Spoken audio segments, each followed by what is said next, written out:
Good evening to all of you. कैसे हो आप सब?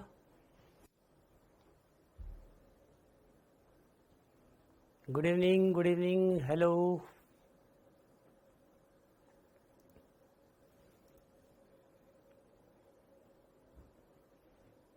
Yes, Ankita Sharma, okay. Good evening, good evening, good evening बेटा, good evening, good evening, good evening.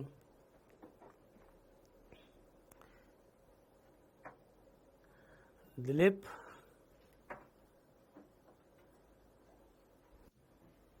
अब तो एक चैप्टर और पढ़ना है ना आपको ऑर्गेनिक का। Good evening to all of you. Yes, तो लास्ट लेक्चर में जो हमने पढ़ा था वो था थर्मोडायनेमिक्स, ठीक है। और थर्मोडायनेमिक्स को ही हम कंटिन्यू करते हुए आगे बढ़ रहे हैं। बोल रहे थे यस, चैप्टर कंप्लीट हो गया था, बिल्कुल कंप्लीट हो गया था, लेकिन कुछ क्वेश्चंस और साथ के साथ मैंने आपको बोला था कि फॉर्मूला, तो आज और इस चैप्टर को खत्म करेंगे। कल से आपका हाइड्रोकार्बन स्टार्ट हो जाएगा।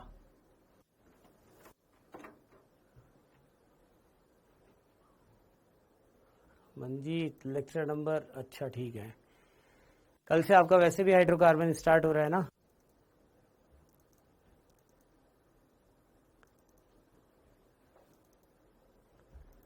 बढ़े आगे। लास्ट लेक्चर में एक टॉपिक था अपना जो चल रहा था, उदासीनीकरण की ऊष्मा। लास्ट का टॉपिक क्या, थोड़ा सा फास्ट हुए थे कल, मतलब लास्ट लेक्चर में। नीतीश पांडे, ठीक है बेटा, ध्यान रखेंगे इस बात का भी। प्रज्ञा मिश्रा, एक ही तो चैप्टर बाकी है अब आपका। मुझे पहले 7 चैप्टर का आइडिया था। यस पवन,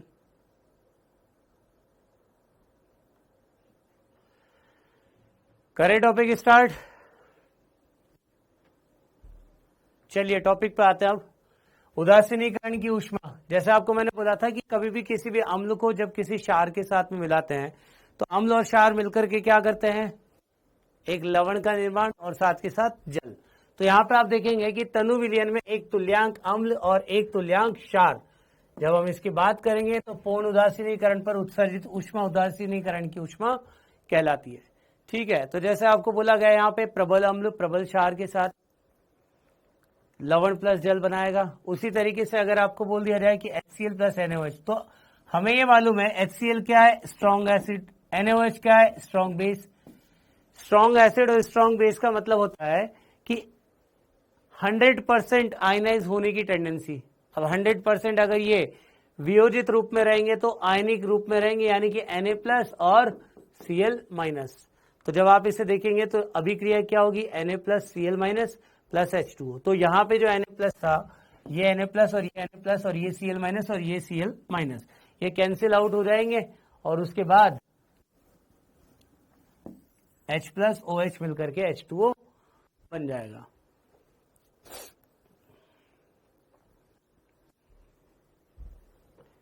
ठीक है, यहां तक कितनी स्लाइड हो गई, अभी शुरुआत ही है, फर्स्ट है।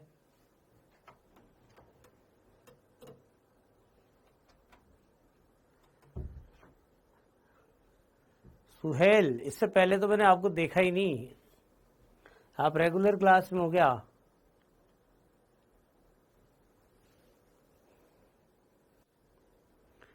क्यों? Good evening. क्वेश्चन नहीं बन रहे? कौन से टॉपिक के क्वेश्चन नहीं बन रहे, बताओ जरा।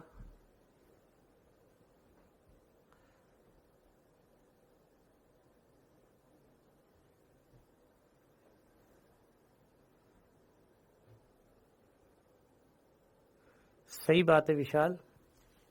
चलिए टॉपिक पे आते हैं ना। और वैसे भी एक बात और क्लियर कर दूं, ये मैंने आपको बोला था केवल इस वजह से कि लास्ट में मैं रिवाइज करवाऊंगा आपको सारे फॉर्मूलाज, इस वजह से आज इसको वापस से लेट स्टार्ट किया मैंने। तो ये प्रबल अम्ल और प्रबल क्षार जो है, इसके पूर्णतया उदासीनीकरण के कारण स्थिर ऊष्मा जो उत्सर्जित होती है, और इसका मान कितना बताया गया था लास्ट टाइम पे आपको, -13.7 किलो कैलोरी। यही मान अगर आप किलो जूल में देखेंगे तो कितना होगा, -57.2 किलो जूल। तो 4 या 5 स्लाइड हुई अभी, है ना। अक्षु, नेक्स्ट चैप्टर कल से स्टार्ट होगा आपका हाइड्रोकार्बन।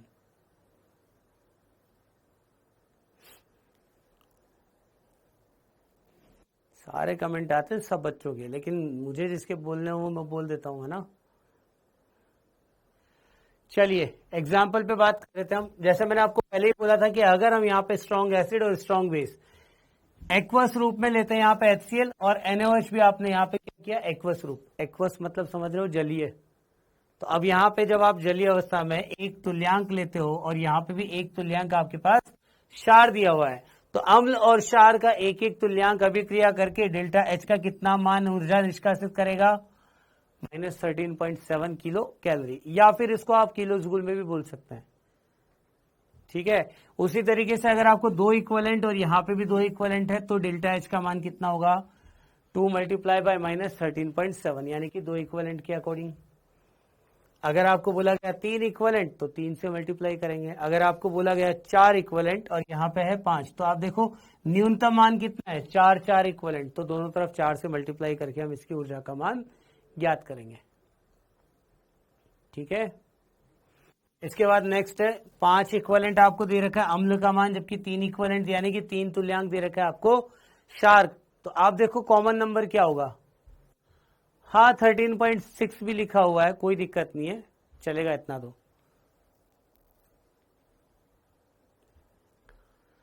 तो आप यहां पे 3 से मल्टीप्लाई कर देंगे। देखो सुनो मेरी बात सुहेल, जहरा, जो भी है, आप कल हाइड्रोकार्बन पढ़ना है ना, ये तो कंफर्म है ना। अगर आपको ऐसा लगता है तो ठीक है, एक सर से मैं आज इंट्रोडक्शन करवा देता हूं आपका, वो आपको हाइड्रोकार्बन पढ़ा देंगे, लास्ट में उनको बुलवा लेते हैं। अगर आपको अच्छा नहीं लग रहा है तो सबसे अच्छी बात यही है कि हाइड्रोकार्बन आप दूसरे सर से पढ़ लो, मैं आज ही उनको बुलवा दूंगा, ठीक है ना।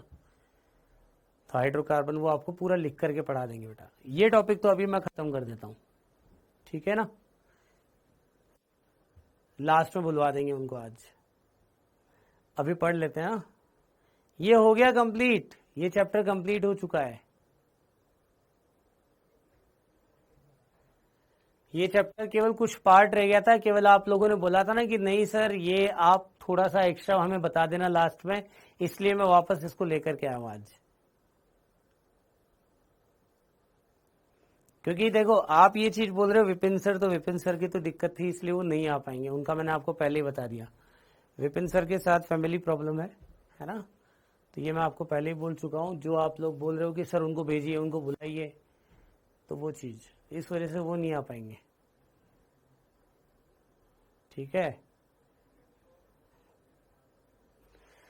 चलो अभी का पढ़ते हैं, अभी तो पढ़ते हैं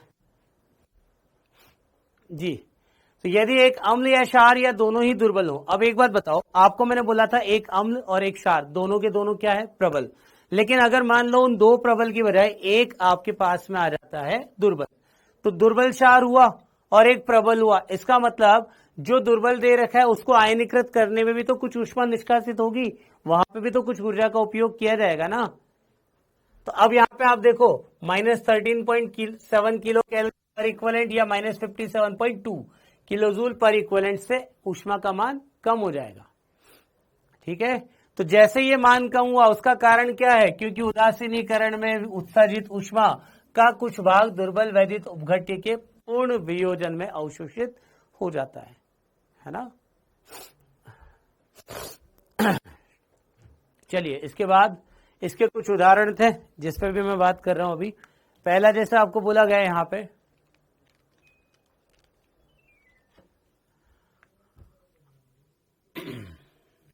जैसे आपको बोला गया वीक एसिड और ये क्या है, स्ट्रॉन्ग एसिड।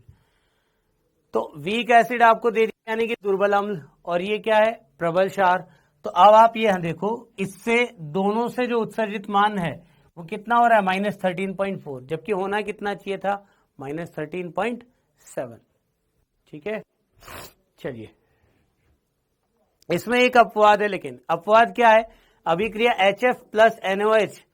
आप एक बात ध्यान रखना, फ्लोरीन जो है वो सबसे मोस्ट इलेक्ट्रोनेगेटिव एलिमेंट होता है,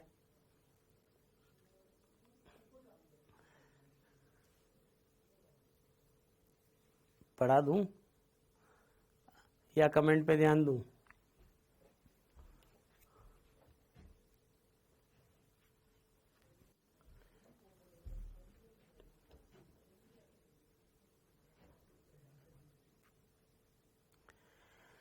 चलिए, अभिक्रिया HF प्लस NaOH जो है क्या बनेगा इससे NF, और यहां पे जो मान हो कितना है -16.7, -16.7 यानी कि 13.7 से काफी ज्यादा मान ही है। तो इसका मतलब हमें यहां पे ये देखना पड़ेगा हाइड्रोजनीकरण की ऊष्मा। कल हो गया था कि ये टॉपिक, जल्दी बोलो, अब ये नया टॉपिक है। अगर आप इस पे ध्यान दोगे तो अच्छे से समझ में आ जाएगा, क्योंकि ऊष्मा के तो बहुत सारे प्रकार थे, उसमें से ये कुछ टॉपिक है जो बाकी थे, जैसे कि हाइड्रोजनीकरण की ऊष्मा। आपने एक चीज देखी थी कि असंतृप्त कार्बनिक यौगिक और संतृप्त कार्बनिक यौगिक। क्या होता है संतृप्त? संतृप्त कार्बनिक यौगिक यानी कि एल्केन, असंतृप्त कार्बनिक यौगिक की मानी मतलब एल्कीन और एल्काइन। तो अगर आपको मालूम है जैसे कि डबल बॉन्ड है, तो डबल बॉन्ड को आप किस में कन्वर्ट करो? सिंगल बॉन्ड में। वहीं अगर आपको बोला गया ट्रिपल बॉन्ड है, तो ट्रिपल बॉन्ड पहले किस में टूटेगा? डबल बॉन्ड में। तो यानी आप ये देख रहे हो कि ये असंतृप्त, ये भी क्या है? असंतृप्त, और ये क्या है? संतृप्त। तो अब जरा डेफिनेशन पे ध्यान दो। एक मोल असंतृप्त कार्बनिक यौगिक के पूर्ण हाइड्रोजनीकरण पर, अब हाइड्रोजनीकरण यानी कि H2 को जोड़ना। अब H2 जब आप ऐड करोगे ना, जैसे कि आपको बोला गया 2 हाइड्रोजन है या 2 कार्बन है, तो 2 कार्बन से C2H2 दे रखा है। बताओ जरा C2H2 क्या होता है? C2H2 किसका सूत्र होगा? बताओ जरा, क्या नाम होगा इस यौगिक का? संतृप्त है या असंतृप्त है? असंतृप्त होगा ना। क्या मैं इसको इथाइन बोल सकता हूं क्या? तो अगर मैं इस इथाइन के साथ में इस H2 का 1 मोल जोड़ देता हूं, तो जैसे ही इसको आप स्ट्रक्चर वाइज देखोगे तो क्या होगा? इस तरीके से आपको स्ट्रक्चर मिलेगा। अब यहां पे आपने H2 जोड़ा, तो H2 के 2 अणु हैं, यानी कि दोनों हाइड्रोजन टूटेंगे और एक इसके साथ और एक इसके साथ आकर के जुड़ना चाहता है। तो इसका मतलब हम क्या करेंगे? यहां पे एक बॉन्ड तोड़ेंगे और एक बॉन्ड तोड़ करके किस में कन्वर्ट कर देंगे इसको? Carbon double bond, hydrogen hydrogen hydrogen और हाइड्रोजन। क्या ये अभी पूरा संतृप्त हो गया? क्या ये संतृप्त है क्या? नहीं। इसका मतलब आपको यहां पे कितने मोल लेने पड़ेंगे? टोटल 2 H2 लेना पड़ेगा। तो जैसे आप 2 H2 लोगे, एक हाइड्रोजन और यहां पे जुड़ जाएगा, और साथ के साथ आप यहां पे देखोगे ये डबल बॉन्ड सिंगल में कन्वर्ट हो गया। क्या अब ये संतृप्त है क्या? तो ये आपके पास इथाइन था और वो क्या है? इथेन। तो एल्काइन से एल्केन के लिए आपने कितने मोल? 2 मोल। तो 1 मोल असंतृप्त कार्बनिक यौगिक, ये आपके पास आ गया 1 मोल के पूर्ण हाइड्रोजनीकरण पर उत्सर्जित ऊष्मा क्या कहलाएगी? हाइड्रोजनीकरण की ऊष्मा। तो जितनी ऊष्मा यहां पे निकलेगी उसी ऊष्मा को हम क्या बोलेंगे? हाइड्रोजनीकरण ऊष्मा। तो अब इस चीज को थोड़ा ध्यान से समझ लेना आप। क्या है यहाँ पे? डबल बॉन्ड या ट्रिपल बॉन्ड को क्या बोला जाएगा? असंतृप्त कार्बनिक यौगिक। किस में परिवर्तित होगा ये? संतृप्त कार्बनिक यौगिक में, यानी कि सिंगल बॉन्ड में। तो जैसे आप देखो C2H2 प्लस 2H2 क्या बनाया इसने? C2H6। तो आप इसे डेल्टा H हाइड्रोजनीकरण बोल सकते हैं, क्योंकि यहाँ पे पूरा संतृप्त में कन्वर्ट हो चुका है ये। उसी तरीके से अगर आप देखोगे C2H2 का अगर एक H2 का जोड़ा तो C2H4 बना, यानी कि इसे आप डेल्टा H हाइड्रोजनीकरण नहीं बोल सकते, क्योंकि ये पूरी तरह से संतृप्त नहीं है। इसी तरीके से अगर आपको बोला गया कि C2H4 प्लस H2 है, तो ये C2H4 प्लस H2 क्या करेगा? C2H6 बना लेगा। तो इसे भी आप डेल्टा H हाइड्रोजनीकरण बोल दोगे, क्योंकि यहाँ पे भी संतृप्तता आ चुकी है। तो एक विशिष्ट बिंदु यहाँ पे याद रखना, हाइड्रोजनीकरण क्या है? एक ऊष्माक्षेपी प्रक्रम। ये पॉइंट आपको याद होना चाहिए। नेक्स्ट इसके बाद आता है परमाणुीयकरण की, यानी कि हीट ऑफ एटमाइजेशन। अब इसको भी ध्यान से समझो। जैसे आपको बोला गया NH3 जो है इसका स्ट्रक्चर कुछ ऐसा होता है, सबको मालूम है ना? सॉरी, NH3 का स्ट्रक्चर सबको क्लियर है? मुझे ये बताओ कितने अणु है यहाँ पे टोटल, कुल कितने अणु हैं?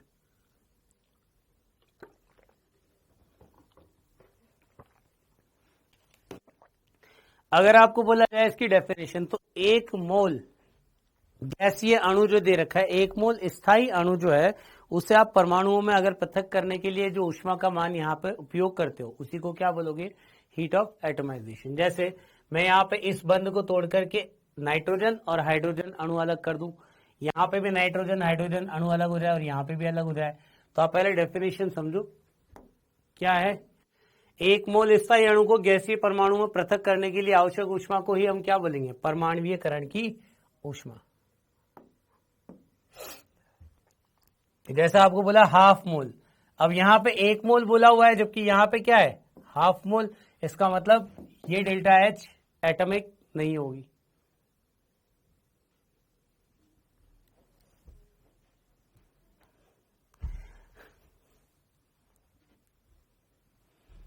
ठीक है, अगर आपको बोला गया H2, तो H2 से 2 हाइड्रोजन एटम बने, तो यहाँ पे देखो एक मोल H2 दे रखा था, 2 हाइड्रोजन एटम बने ना यहाँ पे, तो डेल्टा H एटम यहाँ पे बोल सकते हैं। क्यों? क्योंकि जो डेफिनेशन है वो किसके अकॉर्डिंग है? एक मोल के अकॉर्डिंग, तो यहाँ पे एक मोल है। दूसरा स्थायी अणु, तो ये स्थायी अणु है H2, और तीसरा क्या है? गैसीय परमाणु, तो 2 हाइड्रोजन के गैसीय परमाणु आपको मिल रहे हैं ना। इसी तरीके से अगर आपको बोला जाए डेल्टा हाफ Cl2 दे दिया, अब हाफ Cl2 को भी क्या हम कंसीडर करेंगे? क्या हाफ मोल है, मतलब डेल्टा H एटम नहीं बोला जाएगा। बेटा रिवीजन का मैं कैसे बताऊं आपको? बार बार मैसेज करते रहोगे रिवीजन होगा नहीं होगा, रिवीजन होगा नहीं होगा, बता देंगे लास्ट में, है ना। अभी पढ़ लो। Cl2 दे रखा है आपको, अब Cl2 के यहां पे एक मॉलिक्यूल था गैसीय अणु, ये 2 क्लोरीन एटम में कन्वर्ट हुआ, इसका मतलब इसको भी आप क्या बोलोगे? Delta H atom. क्यों? क्योंकि 1 मोल गैसीय परमाणु जो है वो अपने गैसीय, ये मॉलिक्यूल था 1 मोल, किस में कन्वर्ट हुआ? ये एटम में। ये बात सबको समझ में आ गई क्या? अगर आपको बोला जाए सोडियम है सॉलिड रूप में, ये गैस में कन्वर्ट हुआ, इसको भी आप क्या बोलोगे? Delta H atom. तो परमाणुीयकरण की ऊष्मा क्या होगी? कि अगर 1 मोल स्थायी अणु को आप 1 मोल यानी कि उसके संघटक परमाणुओं में कन्वर्ट कर दोगे, तब जो आवश्यक ऊष्मा होगी उसकी बात क्या होगा? ये भी एक ऊष्मा शोषी अभिक्रिया, ये भी क्या होगी? एक ऊष्मा शोषी अभिक्रिया। रूपांतरण की ऊष्मा क्या होती है? रूपांतरण यानी कि ठोस को द्रव में परिवर्तित करने पर जो आवश्यक ऊष्मा का मान, या द्रव को गैस में परिवर्तित करने पर आवश्यक ऊष्मा का मान, है ना, तो उसे हम क्या बोलेंगे? रूपांतरण की ऊष्मा। तो उसमें सबसे पहले बात करेंगे ठोस को द्रव में परिवर्तित करना। तो जब ठोस को द्रव में परिवर्तित किया जाएगा तो वो कौन से तापमान पर होगा? गलनांक पर, यानी कि मेल्टिंग पॉइंट। तो मेल्टिंग पॉइंट पर 1 मोल ठोस को द्रव में परिवर्तित करने के लिए जो आवश्यक ऊष्मा होगी उसी को हम क्या बोलेंगे? गलन की ऊष्मा। H2O से हाइड्रोजन गैस निकलती तो है, लेकिन वो H2 के रूप में निकलती है ना, हाइड्रोजन अणु परमाणु के रूप में नहीं। ठीक है मंजीत? और वो पूरा एक मॉलिक्यूल है, जबकि हम बात कर रहे हैं यहाँ पे सिर्फ एक ही प्रकार के। H2O से तो आपके पास ऑक्सीजन भी तो निकलेगी, दोनों तरह की गैसें निकलेगी वहां पे। तो 2 हाइड्रोजन निकल गए, साथ के साथ फिर 2 ऑक्सीजन भी तो निकलेंगे। बढ़े आगे, चलिए पर चलो इसके बाद H2O सॉलिड है। अब H2O ठोस से H2O द्रव में परिवर्तित हुआ तो डेल्टा H फ्यूजन हो जाएगा। इसके बाद अगर आपको बोला जाए कि गलन की ऊष्मा क्या होगी? हमेशा ऊष्मा शोषी अभिक्रिया, यानी कि डेल्टा H पॉजिटिव। वाष्पन की ऊष्मा क्या होगी? वाष्पन की ऊष्मा क्या होगी भाई? ऊष्मा शोषी या ऊष्माक्षेपी? जल्दी बोलो। अगर मैं बोलूं कि द्रव को गैस में परिवर्तित करने पर जो ऊष्मा का मान तो उसी को हम क्या बोलेंगे, वाष्पन की ऊष्मा। तो क्वथनांक आएगा यहाँ पे, बस इतना ध्यान रखना, यानी कि बॉइलिंग पॉइंट। तो जब बॉइलिंग पॉइंट की बात होगी तो बॉइलिंग पॉइंट पर 1 मोल द्रव को गैस में परिवर्तित करने के लिए आवश्यक ऊष्मा, यानी कि प्रोसेस कैसा होगा, एंडोथर्मिक, है ना, एंडोथर्मिक। तो यहाँ पे क्या होगा, H2O लिक्विड से किस में कन्वर्ट हुआ, गैस में, और वेपर जो यहाँ पे बन रही है, इसीलिए हम इसको क्या बोलेंगे, वाष्पन की ऊष्मा। और ये भी क्या होगी, सदैव ऊष्मा शोषी अभिक्रिया। इसके बाद ऊर्ध्वपातन में क्या होगा, ठोस किस में परिवर्तित हो जाएगा, सीधा सा गैस। तो 1 मोल ठोस को यदि गैस में परिवर्तित करना है तो किसी निश्चित ताप पर 1 मोल ठोस को गैस में परिवर्तित करने के लिए आवश्यक ऊष्मा क्या कहलाएगी, ऊर्ध्वपातन की ऊष्मा। ये भी एंडोथर्मिक होगी। और इसमें जैसे आप एग्जांपल देख लो, मान लो आपको बोल दिया गया H2O सॉलिड है, H2O गैस में कन्वर्ट हुआ, तो डेल्टा H सब्लिमेशन लिख देंगे ना इसको भी आप। और इसका विशिष्ट बिंदु क्या है, ऊर्ध्वपातन की ऊष्मा सदैव ऊष्मा शोषी अभिक्रिया है, तो डेल्टा H पॉजिटिव। अब क्वेश्चन आ गया आपके पास, पहला क्वेश्चन, अम्ल तथा क्षार की साथ उदासीनीकरण की ऊष्मा अधिकतम होगी। बताओ कब अधिकतम होगी। अरे बातें करने की बजाय इधर क्वेश्चन देख लो ना। अब इस क्वेश्चन का आंसर बताओ जल्दी।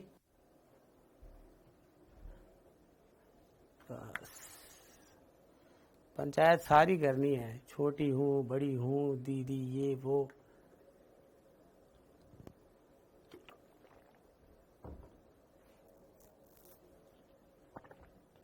जब दोनों अम्ल व क्षार प्रबल हो तब उदासीनीकरण की ऊष्मा क्या होगी, अधिकतम। बिल्कुल सही बात है ना। इसका आंसर बताओ। देखो यदि H प्लस और OH minus H2O plus 13.7 kilo calorie है, क्षार की अधिकता के साथ H2SO4 के 1 ग्राम मोल का पूर्ण उदासीनीकरण होता है, तो उत्पन्न ऊष्मा का मान ज्ञात कीजिए। क्या होगा इसका आंसर, जल्दी बताओ। H2SO4 के साथ में कौन, OH माइनस। सारे घर की पंचायत यही होती है, सही बात है, बिल्कुल ऐसा ही लग रहा है मुझे।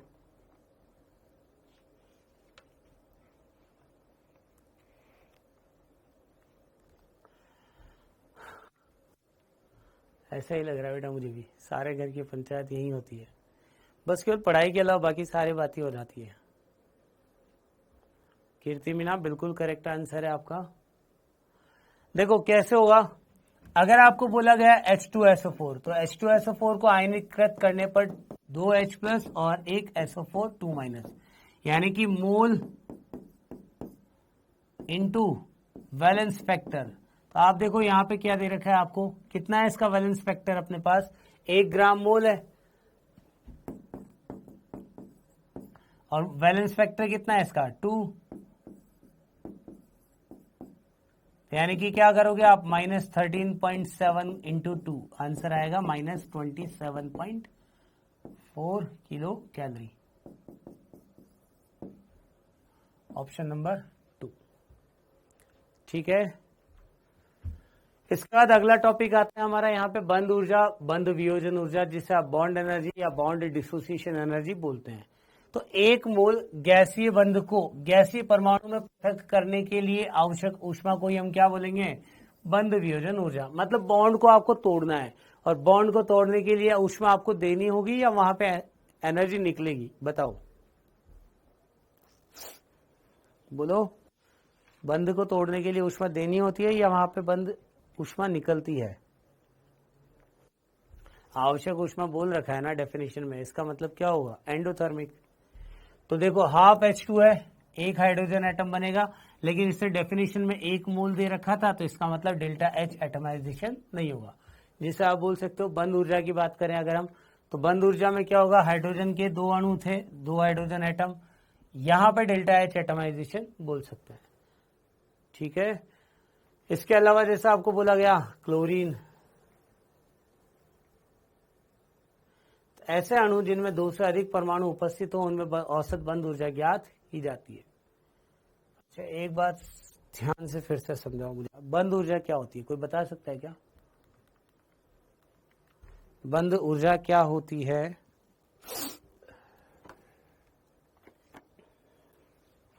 क्या होती है बॉन्ड एनर्जी?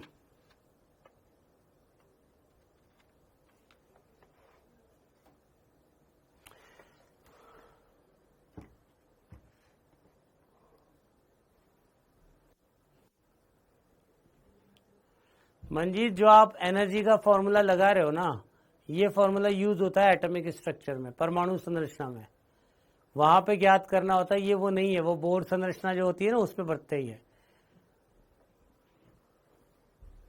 बंद ऊर्जा क्या होती है? देखो, एक मोल गैसीय बंध को अगर मान लो तोड़ना है तो तोड़ने के लिए ऊष्मा देनी होती है, और अगर एक मोल बंध के बनने पर ऊष्मा क्या होगी? निष्कासित होगी। तो एक मोल गैसीय बंध को गैसीय परमाणु में पृथक करने के लिए जो आवश्यक ऊर्जा होगी उसी को आप क्या बोलोगे? बंध ऊर्जा। तो ये पॉइंट तो आपने समझ लिया। अब जैसे मैं आपको यहाँ पे बोल रहा हूँ हाफ H2, तो ये नहीं होगा, लेकिन अगर मैं बोल रहा हूँ Cl2 दो क्लोरीन एटम में कन्वर्ट हो जाएगा ना, तो यहाँ पे तो बॉन्ड एनर्जी रहेगी। इसी तरीके से आपको अगर H2 बोल दिया तो H2 में बॉन्ड एनर्जी रहेगी यहाँ पे। यस और नो? अगर आपको बोल दिया हाफ, तो ये नहीं होगा, ये हो गया, यहाँ पे भी नहीं हुआ। इसके बाद Cl2 की बात करेंगे तो ये हो जाएगा, जो कि अभी जस्ट मैंने बताया। तो बॉन्ड को तोड़ने पर मैं भगता हूं, कहाँ भगता हूं भाई? मैं कहाँ भग रहा हूं बताओ?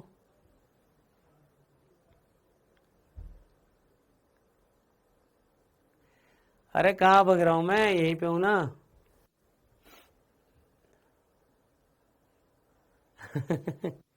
चेयर पे बैठ करके पढ़ा हूं? नहीं नहीं नहीं नहीं नहीं, ऐसे ठीक हूं बेटा मैं। अच्छा चलो एक बात बताओ, अगर आपको बोला जाए केवल एक ही प्रकार के यहाँ पे अणु दे रखे हैं या परमाणु दे रखे हैं, सिर्फ एक ही, क्या समझ में नहीं आ रहा? Cl2 को तोड़ दें, क्लोरीन जो है इसको आप अगर तोड़ोगे तो उसका तोड़ना कैसे समझाऊं अब मैं आपको? ये तो आपने पढ़ा होगा ना केमिकल बॉन्डिंग में। अब बॉन्डिंग में अगर आपने पढ़ा हो तो ये बंध टूटता है, ये बंध अगर टूटेगा तो वो क्या बनाएगा? दो क्लोरीन के परमाणु। इसमें क्या समझाऊं बताओ आप? में क्या इसको बंद ऊर्जा नहीं बोलेंगे? क्योंकि बंध को तोड़ने के लिए जो आपने यहाँ पे आवश्यक ऊष्मा या आवश्यक ऊर्जा उपयोग की, उसी को आप बंद ऊर्जा बोल रहे हो। इसी तरीके से आप H2 की बात कर रहे थे, ठीक है। अब आपको मैं ये बोल रहा था कि अगर आपको एक ही प्रकार के परमाणु दे रखे हैं तब तो कोई दिक्कत नहीं, लेकिन एक से ज्यादा, जैसे कि CH4। अब CH4 में कार्बन भी है और हाइड्रोजन भी है, लेकिन बंध केवल दो नहीं है, एक से ज्यादा बंध है वहां पे। तो उसके लिए आपको क्या करना होगा? औसत बंध ऊर्जा ज्ञात करनी होगी। तो औसत बंध ऊर्जा ज्ञात करने के लिए हम क्या करेंगे? ऐसे अणु जिनमें दो से अधिक परमाणु उपस्थित हो उनमें औसत बंध ऊर्जा ज्ञात करते हैं। कैसे? जैसे CH4 है, अब CH4 में एक बंध तो ये हो गया, दूसरा बंध ये रहा, तीसरा बंध ये रहा, चौथा ये रहा। टोटल कितने बॉन्ड हो गए? 4 बॉन्ड। अब इन चारों को तोड़ने के लिए आप क्या करोगे? टोटल इसकी जितनी भी बंध ऊर्जा होगी उसको आप किससे डिवाइड कर दोगे? 4 से। तो औसत बंध ऊर्जा आ जाएगी ना। तो कुल ऊर्जा आपके पास रहेगी टोटल एनर्जी रिक्वायर्ड, यानी कि कुल ऊर्जा का मान जो कि बंध को तोड़ने के लिए आवश्यक है उसे बंध ऊर्जा बोल रहे हो, upon number of mole of bond dissociated, यानी कि जितने बंधों के यहाँ पे मोल रहेंगे उसकी बात आ रही है। तो जैसे आपको बोला गैस का एग्जांपल है, तो H2O है, H2O को x किलो जूल, तो ये किस में टूट रहा है? एक तो HO, भाई ये तो होता है H2O, तो ये एक बंद हो गया और ये दूसरा बंद हो गया। तो टोटल कितने बंद हो गए? 2। तो अगर आपको बोला गया कि पहला बंद जो था ना उसको तोड़ने के लिए ये OH वाला बंद तोड़ना है पहले हमें, जब आप इसको तोड़ रहे हो तो तोड़ने के लिए कितनी ऊर्जा की आवश्यकता हुई? x किलो जूल, ठीक है। अगर आपको बोला जाए कि यहां पे सेकंड में ये OH दे रखा है, इसको तोड़ना है आपको, तो इसको तोड़ने के लिए आवश्यक ऊर्जा कितनी हुई? y kilo joule. तो अब आप देखो यहां पे हाइड्रोजन अलग हो गया, यहां ऑक्सीजन अलग हो गया, तो आपसे पूछा गया औसत बंद ऊर्जा का मान ज्ञात करो। तो आप क्या करोगे? पहले तो जो कैंसिल आउट हो रही है ना टर्म, जैसे कि ये और ये कैंसिल हो गया, ये भी कैंसिल हो गया एक तो, और ये कैंसिल हो गया, दोनों सेम टाइप के अणु थे। उसके अलावा और क्या क्या कैंसिल हो रहा है? यहाँ पे नहीं हो रहा है कुछ भी, है ना। तो आप जब इसे सॉल्व करके देखोगे तो एक मोल तो H2O का बन गया, और साथ के साथ इधर देखो ये हाइड्रोजन, ये हाइड्रोजन, तो 2 हाइड्रोजन आ गए और एक ऑक्सीजन ये आ गया। इस तरीके से हमने क्या बोला, एक H2 अणु जो है वो पूरा का पूरा टूट चुका है। अब वो टूटने के बाद जब आपसे पूछा गया उसकी औसत बंद ऊर्जा का मान ज्ञात कीजिए, आप क्या करोगे, कुल बंद ऊर्जा थी x प्लस वाई अपॉन 2 कर देंगे ना, ठीक है। चलिए अब इसके बाद एक मोल गैसीय बंध को पृथक गैसीय परमाणुओं में तोड़ने के लिए आवश्यक औसत ऊर्जा की मात्रा बंध ऊर्जा कहलाती है। और बंध वियोजन प्रक्रम क्या होगा, एक ऊष्मा शोषी प्रक्रम। यदि क्रिया कारकों व उत्पादों में उपस्थित विभिन्न बंधों की बंध ऊर्जा दी गई हो तो अभिक्रिया के लिए डेल्टा एच का मान निम्न सूत्र से ज्ञात किया जा सकता है। क्या सूत्र है? अच्छा एक बात बताओ, अभी तक हम प्रोडक्ट माइनस रिएक्टेंट पढ़ रहे थे, किसी एक ऊष्मा में हमने रिएक्टेंट माइनस प्रोडक्ट पढ़ा था, बताओ किसमें? दहन की ऊष्मा बताया था आपको मैंने, कंबशन। उसके बाद दूसरा आप रिएक्टेंट माइनस प्रोडक्ट किसमें यूज करोगे, बंध ऊर्जा में। तो दो प्रकार की ऐसी ऊष्मा रहेगी जिसमें आप हमेशा क्या करोगे, अभिकारक माइनस उत्पाद, जबकि अब तक हमेशा क्या कर रहे थे हम, उत्पाद माइनस अभिकारक। तो एक तो दहन की ऊष्मा हो गई और दूसरा हो गया बंध वियोजन ऊर्जा। ये दो ऐसा है जिसमें रिएक्टेड माइनस प्रोडक्ट पढ़ना है, ठीक है। चलिए इस पॉइंट को बताओ अब जल्दी। ये क्वेश्चन दे रखा है, यदि N2 H2 और NH बंधों की बंध ऊर्जा, तो यहां पे देखो ये बॉन्ड टूटना है, उसके लिए कितनी ऊर्जा, 945। अगर आपको हाइड्रोजन हाइड्रोजन बंध तोड़ना है तो उसके लिए कितना, 436। और नाइट्रोजन हाइड्रोजन को तोड़ने के लिए कितना, 391। आपसे पूछा गया है N2 + 3H2 से 2NH बनाना है।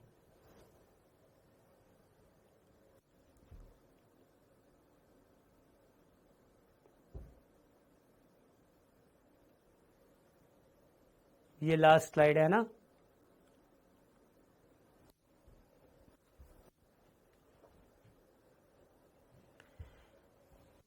ठीक है, इसको नोट कर लो।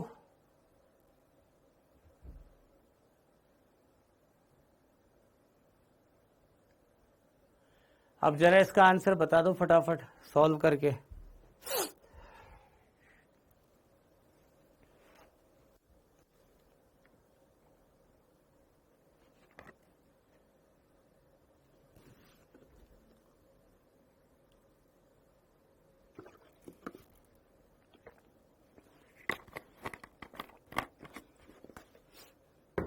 गालियां दे रहे हो तुम लोग, बस दे लो गालियां बस। कुछ बोलते हैं ऐसे कर लो, कुछ बोलते हैं ऐसे कर लो, है ना। नोट कहाँ करने देते हो सर, बहुत बढ़िया बेटा, इतना स्लो तो मैं पढ़ा रहा हूँ वैसे ही, फिर भी कुछ बोलेंगे सर फास्ट पढ़ा रहे हो, कहाँ पढ़ा रहा हूँ फास्ट।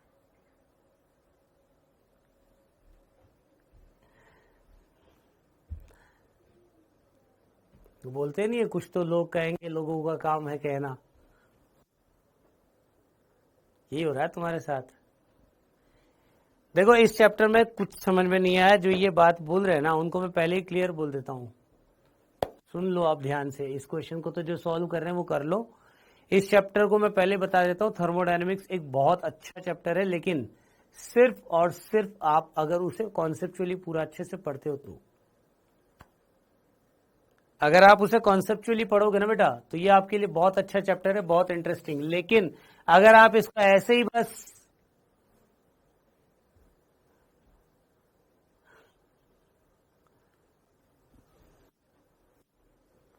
किस बैच का है क्या, आपका बैच कौन सा है ये तो आपको पता है ना।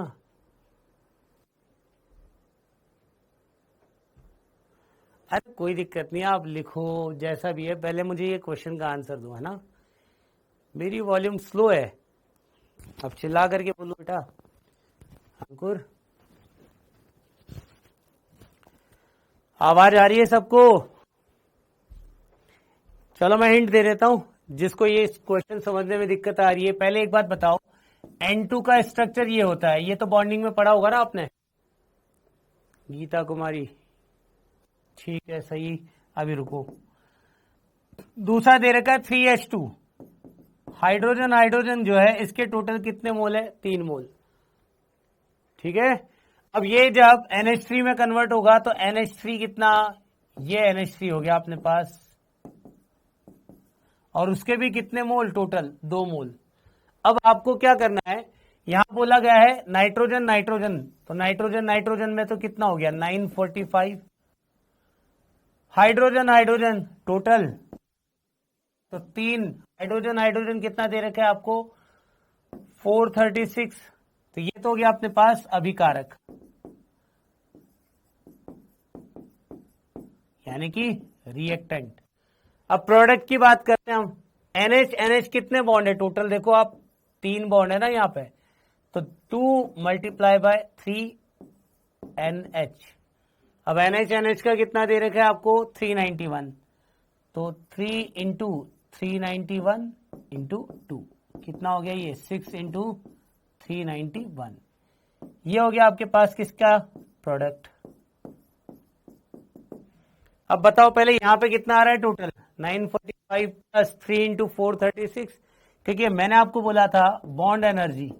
अब बॉन्ड एनर्जी आपको निकालनी है, तो रिएक्टेंट माइनस प्रोडक्ट करोगे या प्रोडक्ट माइनस रिएक्टेंट, बोलो जल्दी क्या करोगे भाई, रिएक्टेंट माइनस प्रोडक्ट करोगे ना, summation of reactant minus summation of bond energy of product. ठीक है, तो अब आप यहां पे देखो कितना आ रहा है आंसर, जिसने भी सॉल्व किया है -93 किलो जूल आया होगा आंसर आपका, -93 किलो जूल, बिल्कुल करेक्ट आंसर है। और सबसे पहले आंसर दिया था इसमें गीता नाम से स्टूडेंट ने। चलिए बहुत बढ़िया है ना, चैप्टर ऐसे ही थोड़ी ना आ जाएगा, थर्मोडायनेमिक्स ही है। केमिस्ट्री में सबसे शानदार चैप्टर भी यही है और सबसे ज्यादा टफ चैप्टर भी यही है। ऐसा बोलते हैं कि सर सबसे टफ चैप्टर क्यों, क्योंकि आपने बेसिक से स्टार्ट नहीं किया इसको। और सबसे शानदार चैप्टर क्यों, क्योंकि अगर एक बार आ गया ना तो 2 से 3 क्वेश्चन तो आते ही आते हैं बेटा इस पे। और मैं पहले ही बता दूं, जो लोग ये सोच रहे हैं कि सर एक बार बस आपने पढ़ा दिया, हमने सेम डे रिवाइज कर लिया और उससे हमारे सारे क्वेश्चन बन गए, नहीं, पॉसिबल ही नहीं है। आपको क्वेश्चन सॉल्व करने के लिए प्रैक्टिस तो करनी ही पड़ेगी। हाँ, -93 इसका आंसर करेक्ट है, किलो जूल, है ना। चलिए अगला हमारा टॉपिक है जल योजन ऊष्मा। अब जैसे अगर आपको बोला गया 1 मोल निर्जल लवण, जैसे होता ना कि ड्राई कहीं पे आपको कोई लवण दे दिया, अब उस लवण में आप अगर जल का योजन करते हो तो .H2O लिखते हैं हम। तो जैसे आपको CuSO4 दे दिया, ठोस निर्जल लवण, 5 H2O मॉलिक्यूल आप इसमें जोड़ रहे हो, तो जल योजित लवण क्या होगा आपके पास CuSO4 5H2। अच्छा, ये किसका फॉर्मूला है, किसका फॉर्मूला है, ये पहले सुना हुआ है क्या आपने? नीला थोथा जिसे बोलते हो आप, ब्लू विट्रियोल, ब्लू विट्रियोल बोलते हैं इसको, है ना। तो जैसे यहां पे डेल्टा H की बात करेंगे, डेल्टा H क्या होगा यहाँ पे नेगेटिव। अगर आपको उसी तरीके से बोला निर्जल लवण, यहाँ पे MgSO4 दे रखा है जिसके साथ 7 अणु आप यहाँ पे H2O के ऐड कर रहे हो, तो MgSO4 7H2O, डेल्टा H क्या हो गया यहाँ पे नेगेटिव। यस, नीला थोथा ही होता है ये ऊपर वाला, इसकी बात कर रहा हूं।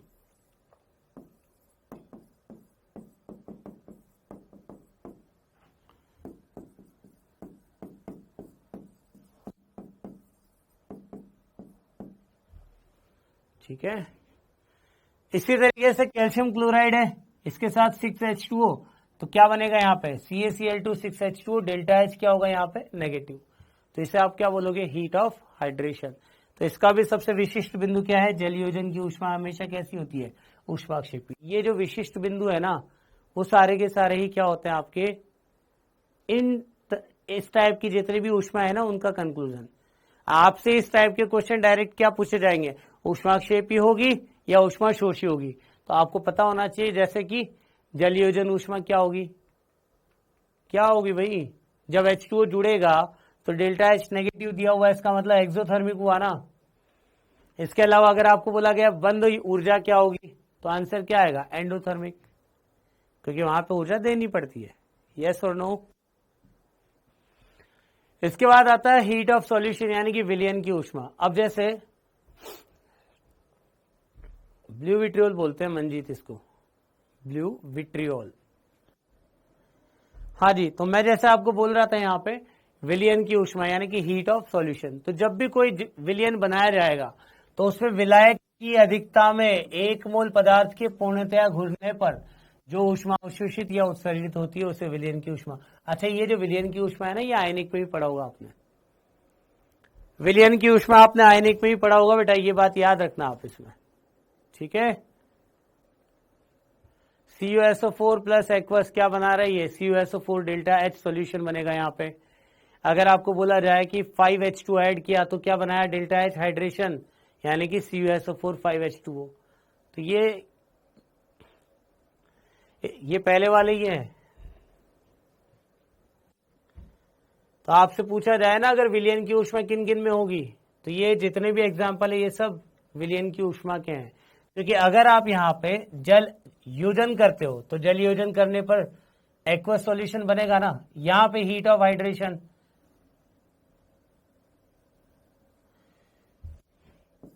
और यहाँ पे विलयन की ऊष्मा। तो विलयन की ऊष्मा जो है वो ऊष्मा शोषी या ऊष्माक्षेपी हो सकती है, ठीक है। अब इस क्वेश्चन का आंसर बताओ जल्दी।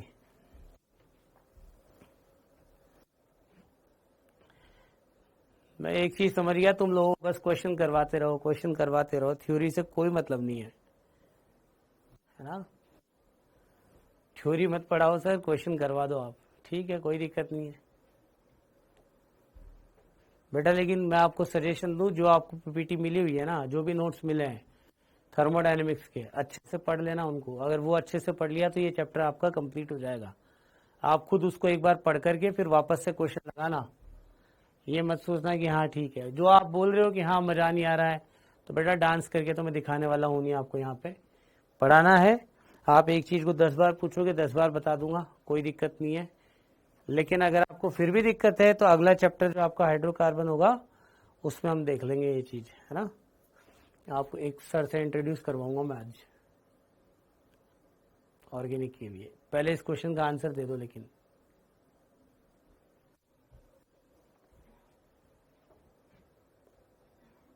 नहीं, कोई जरूरी नहीं है स्लाइड लिखना। मैंने आपको क्या बोला, लास्ट टाइम तो आपका है इसमें, इस टाइम पे आप नोट्स को लिखने की बजाय तो पढ़ो ना। केवल ज्यादा से ज्यादा ये कर लो कि पढ़ पढ़ के आप याद कर लो, लिख लो चाहो तो। अगर आपको लगता है कि कोई टॉपिक आपको समझ में नहीं आ रहा तो उसको लिख करके याद रखो। 298 केल्विन पर HOH में बंद OH के क्रमागत वियोजन की एंथैल्पी परिवर्तन निम्न है। पहला दे दिया आपको H2O H प्लस OH, ये दे दिया डेल्टा H। दूसरे में अपने पास में डेल्टा H 428। अब आप बताओ इन दोनों का क्या होगा, OH बंद की बंद एंथैल्पी निकालनी है आपको, एवरेज हो जाएगा ना। कीर्ति बिल्कुल सही आंसर है आपका।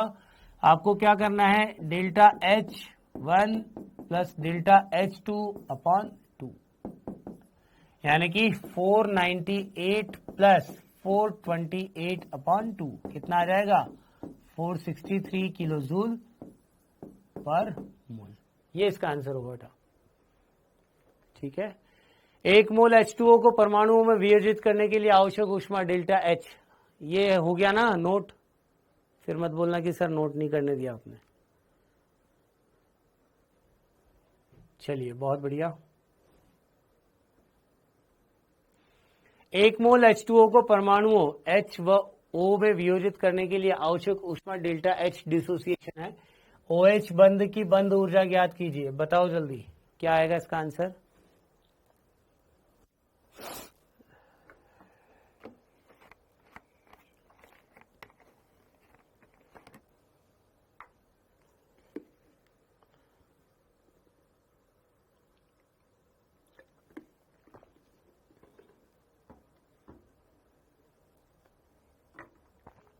अरे सीधा सिंपल है ना, डेल्टा H डिसोसिएशन है।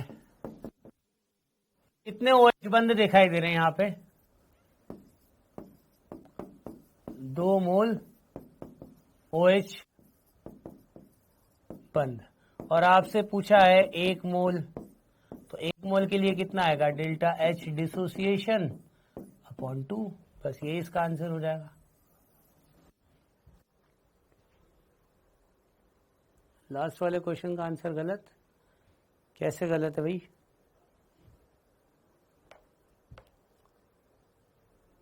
मंजीत क्या आंसर आएगा इस क्वेश्चन का? आंसर बताओ जल्दी, आपके हिसाब से क्या आएगा?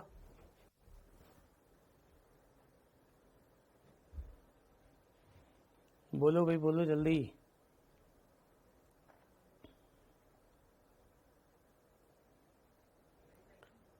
677 तो गलत हो जाएगा ना। आप ये भी तो समझो, यहाँ पे HO ये हो गया पहला बंद, और यहाँ पे OH ये हो गया दूसरा। तो इसके लिए जो वैल्यू है वो कितनी है? 498 डेल्टा H। और इसके लिए जो डेल्टा H दे रखा है वो कितना है अपने पास में? 428। तो दोनों को जोड़ा जाएगा ना, और वही तो यहाँ पे किया है।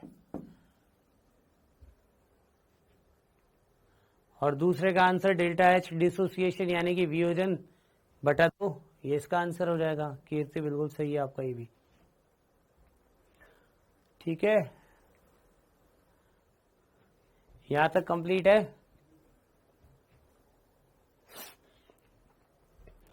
अब कुछ क्वेश्चंस है जो मैं आपको सॉल्व करवा रहा हूं, है ना।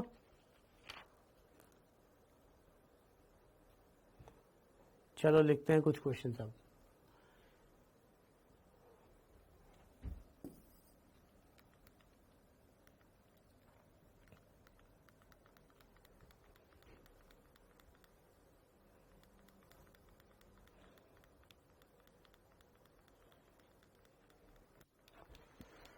पहले तो आप ये बताओ, आपने इस चैप्टर के कौन कौन से फॉर्मूला की बात की, कौन कौन से फॉर्मूला हमने इस चैप्टर में पढ़े, पहले तो उन पर बात कर लेते हैं।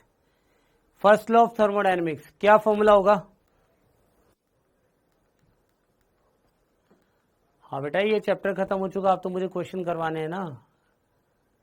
अब तो क्वेश्चन ही करवा रहा हूं मैं आपको, ये चैप्टर कंप्लीट है आपका।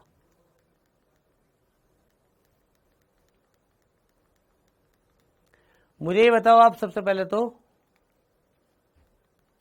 ये क्वेश्चन हो गए थे क्या अपने? ये क्वेश्चन हो गया था क्या?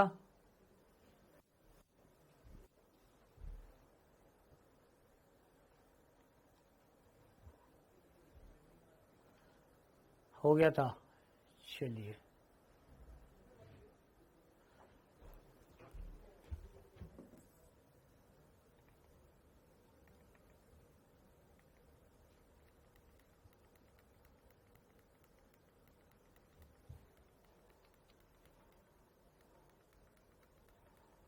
ये सब तो लास्ट लेक्चर में हो गए थे ना अपने।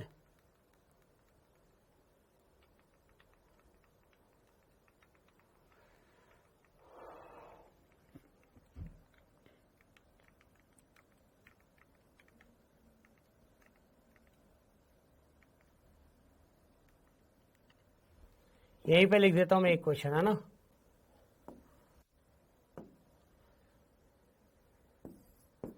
लिखो एक क्वेश्चन आप। 298 केल्विन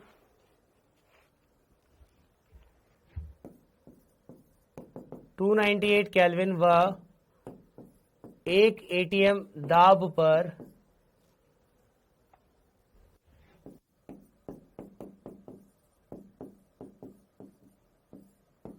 एथिलीन गैस के दहन से CO2 गैस व H2O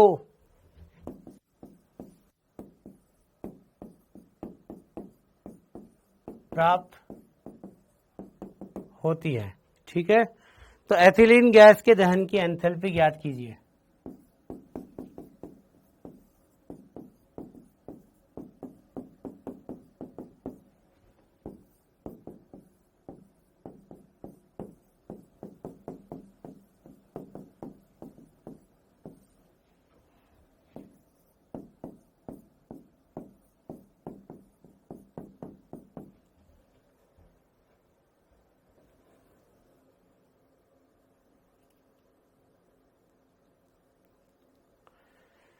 क्वेश्चन आपके सामने है। अब इसका डेटा मैं आपको दे रहा हूं यहाँ पे।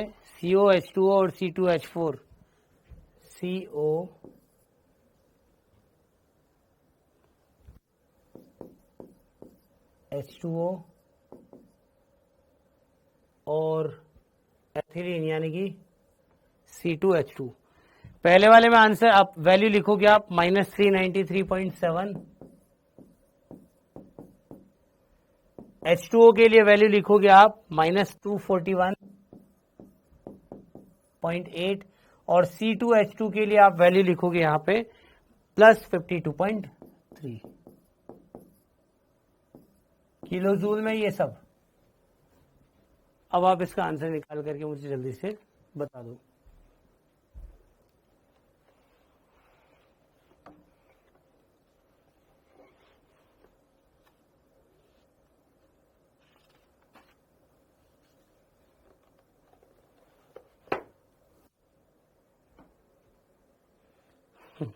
मुझे पता नहीं क्या क्या लगता रहता है तुम्हें।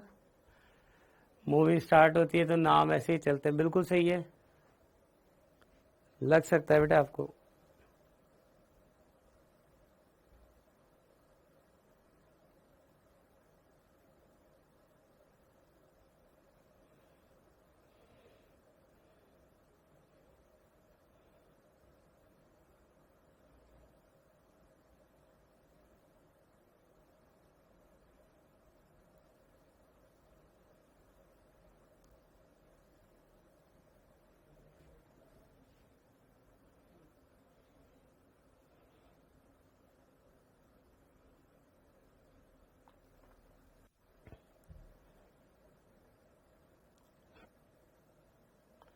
बोलो भाई आंसर क्या होगा इसका।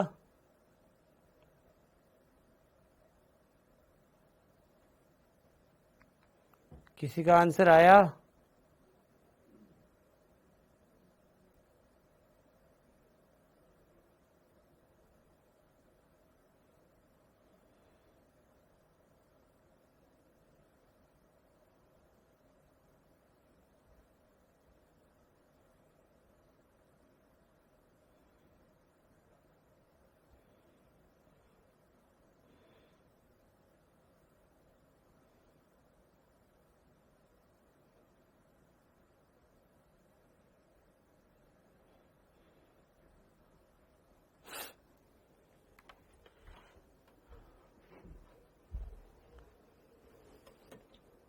चलिए ठीक है,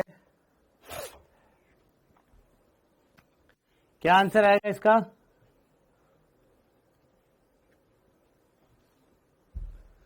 question number 14।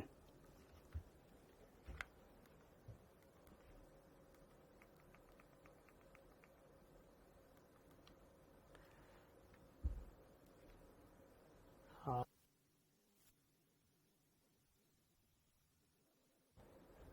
Yes new sir से इंट्रोड्यूस करवाते हैं आपको, है ना। चलिए इस क्वेश्चन का आंसर आप दे देना एक बार। आपको एक सर मिलवाते हैं आज ऑर्गेनिक के लिए, आपको एक और सर यहाँ पे मिलने वाले हैं। नेक्स्ट लेक्चर जो है हाइड्रोकार्बन का, वही सर पढ़ाने वाले हैं आपको। आओ सर।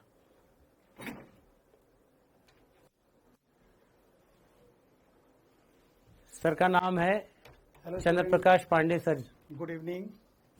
ठीक है, काफी एक्सपीरियंस फैकल्टी हैं सर, और ऑर्गेनिक का हाइड्रोकार्बन चैप्टर सर आपको पढ़ाने वाले हैं, जो कि कल से स्टार्ट होगा।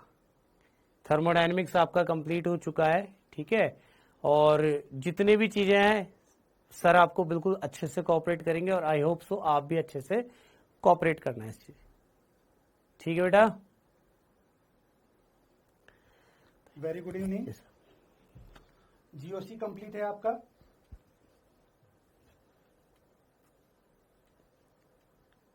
आवाज आ रही है? मेरी वॉइस आ रही है आपको?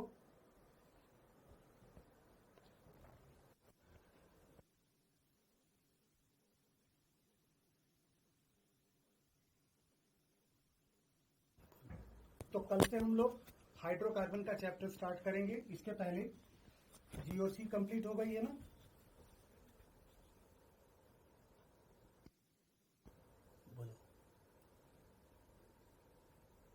Fine fine. तो कल से जो क्लास होगी ना, उसमें हम लोग हाइड्रोकार्बन को स्टार्ट करेंगे। आप हाइड्रोकार्बन से रिलेटेड जो चीजें हैं ना, उसको रेडी रखना। कल हम लोग स्टार्ट करेंगे एल्केन। अच्छा, वॉइस कम आ रहा है, ठीक है। एक आप देखा, आपका जीओसी तो कंप्लीट है, हाइड्रोकार्बन आपको स्टार्ट करना है। सर जो है वो ये बोलना चाहते हैं, आप नेक्स्ट इससे रिलेटेड बेसिक है, लाइक एल्कीन स्टार्ट होगा हाँ। तो आप उससे पहले की जितनी भी चीजें हैं वो कंप्लीट करके रखें, है ना सर? बिल्कुल। ठीक है, ठीक है बेटा, मिलते हैं नेक्स्ट लेक्चर में। क्योंकि थर्मो आपका कंप्लीट हो चुका था, आज की स्लाइड में मैं आपको फॉर्मूलाज जो है वो भी भेज दूंगा। सर का नाम है Chandra Prakash Pandey sir, CP Pandey sir हैं। आपको ऑर्गेनिक का हाइड्रोकार्बन चैप्टर सर ही पढ़ाएंगे। ठीक है बेटा, ओके और कोई आपका डाउट है? जी।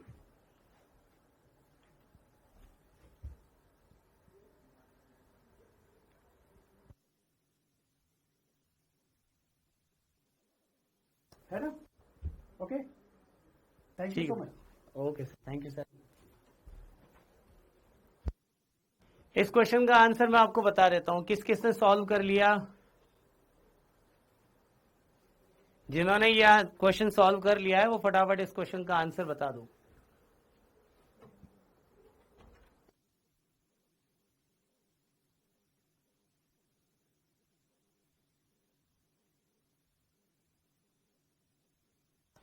बोलो बेटा, आंसर किसी का आया?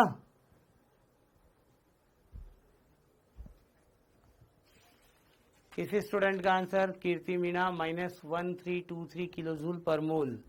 ओके, पहले इस क्वेश्चन की बात करते हैं बेटा। एक का आंसर आ रहा है 4 × 10⁻⁴, नॉट पॉसिबल बेटा। Answer is -1323.4 kilo joule per mole, बिल्कुल सही आंसर है आपका। ठीक है दिलीप, माइक नहीं था अभी आज, है ना? माइक रहेगा तो आवाज क्या सब निकल जाएंगे, डोंट वरी। ठीक है बेटा, मिलते हैं नेक्स्ट में, बीच बीच में आऊंगा मैं, है ना? हाँ मंजीत, बिल्कुल ऐसा है। चलिए, थैंक यू, बाय बाय।